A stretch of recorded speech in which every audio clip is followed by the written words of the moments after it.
Hi doggy people, hope you all are doing well. Today we're going to be covering one of the biggest myths and most misunderstood beliefs in the dog world. Are dogs pack animals, and what is the truth behind alpha theory?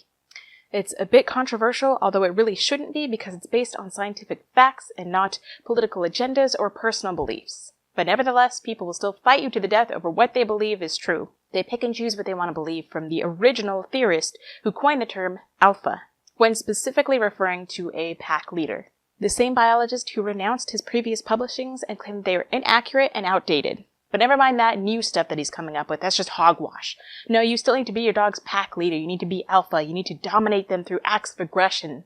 Look at Cesar Millan, he does all of this, he's the pack leader, he's alpha, he's dominant, he's everything, and he's super successful. So if you're interested in learning why pack theory is so misunderstood from what we once thought, and how dogs are not actually pack animals, then I'd be more than happy to explain it to you. However, if you already have your mind set on what you want to believe and you think that everything I have to say is nonsense and you don't believe in science or the new information that has come to light and you choose to still believe that dogs are pack animals and you need to be their alpha and so on and so forth, then why don't you just hop off the train now? We'll catch you next time with a new video. Okay, for anybody else that is still here, welcome, thank you for joining, and if you're ready, let's get started. Okay, so let's first start with the originator of the pack theory.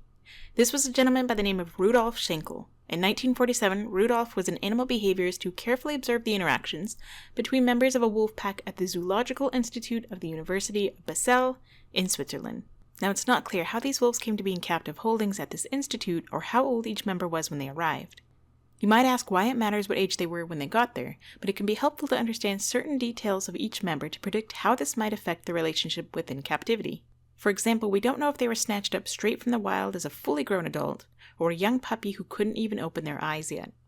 Were they taken in because they were injured or sick and needed medical care, or were they just trapped and rehomed in a manufactured environment meant to simulate the real wilderness outside of the four walls in which the wolves will be kept? If they were wild when they were caught, then they would be used to exploring and protecting a vast acreage of territory. But now they have only a fraction of that space and are expected to share it with a bunch of strangers who don't even speak the same language. In Yellowstone, the average territory size for an individual wolf pack, or family, is 165 square miles overall, with territories in the northern section of the park being about one-third the size of the ranges in the interior of the park.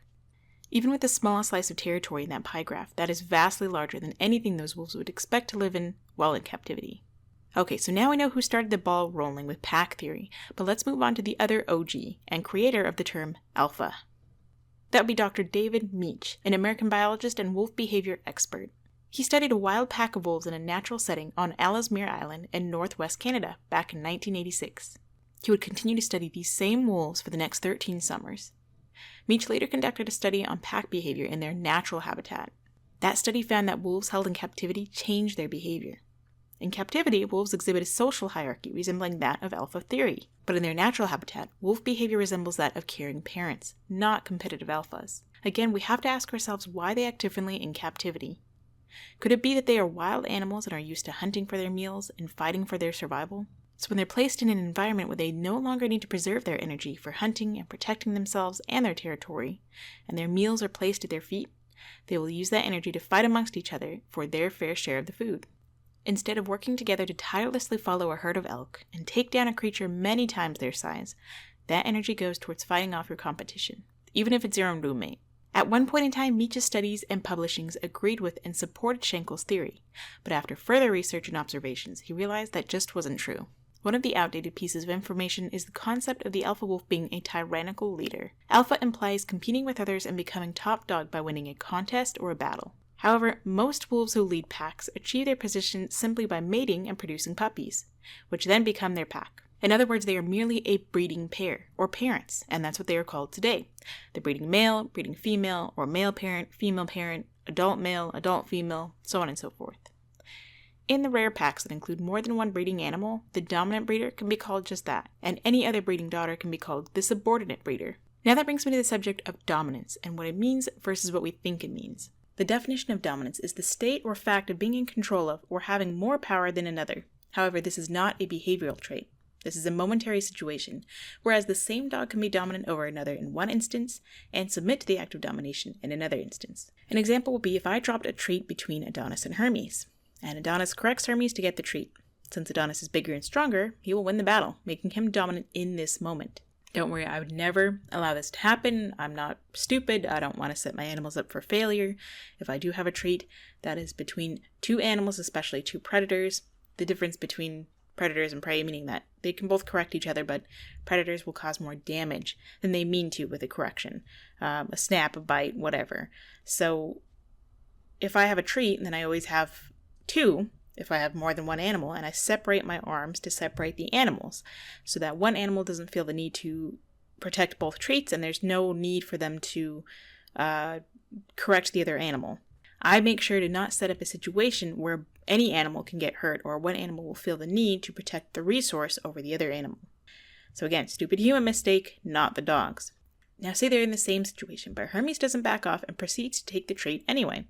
This is also a form of showing dominance, because he didn't yield to Adonis and called his bluff. He could even hiss and charge at Adonis, and that would be an example of one animal asserting dominance over the other in that moment. Now the roles will continually change and flip-flop, with one animal winning a battle and then losing the next one, and so on and so forth. That's normal behavior, but when we get involved and protect those animals, they can learn to become bullies. We, as the stupid, egotistical, and emotional human, decides who we think the alpha should be, and in turn, we enable bad behavior and protect the one we think should be respected most amongst the pack members. If you have a dog that you see as the alpha, you will allow this dog to get away with aggressive behaviors that are dangerous to everyone involved and so unnecessary. Now let me talk about the reason why dogs are not pack animals. This is because they do not form family groups. Packs, herds, schools, etc. They don't form any family group. Dogs in the slums of Mexico, South America, Asia, and all these other countries where there's groups of wild dogs, they live for themselves. Once a mother dog has weaned her puppies, she abandons them. That's if she's managed to hang around for even that long. After they stop taking milk, they become competition in a dog-eat-dog world. Meanwhile, the father of said puppies is long gone before they're even born. He has one thing on his mind: mate with as many ladies as you can. Those dogs don't necessarily stay in one area. Therefore, there's no need to protect a vast area of territory aside from their temporary living quarters. After the evolutionary process from wolves to dogs, the need for a proper family became less necessary, since humans were there to take over for them, ensuring that all the puppies were to survive. Without humans, dogs would go extinct, as simple as that. Dogs, wolves, and even people don't often do as well in life when they are constantly looking over their shoulder for the next correction or altercation they have coming their way. There will always be ignorant people out there who refuse to see what is really there, and there are none so blind as those who refuse to see. So I'm not trying to convince those people who already have their minds set, and hopefully they would have already left by now. But regardless, if any of you are still listening, then thank you for your time and dedication. I honestly am just trying to spread helpful information that will serve dogs and give them a better life, as well as helping some confused owners out there too. Thanks again for watching. I really do appreciate it. If you made it all the way through to the end, kudos to you. You earn a golden star sticker. And I'll leave a link to the resources I used in this video in the description box. Until next time, stay positive.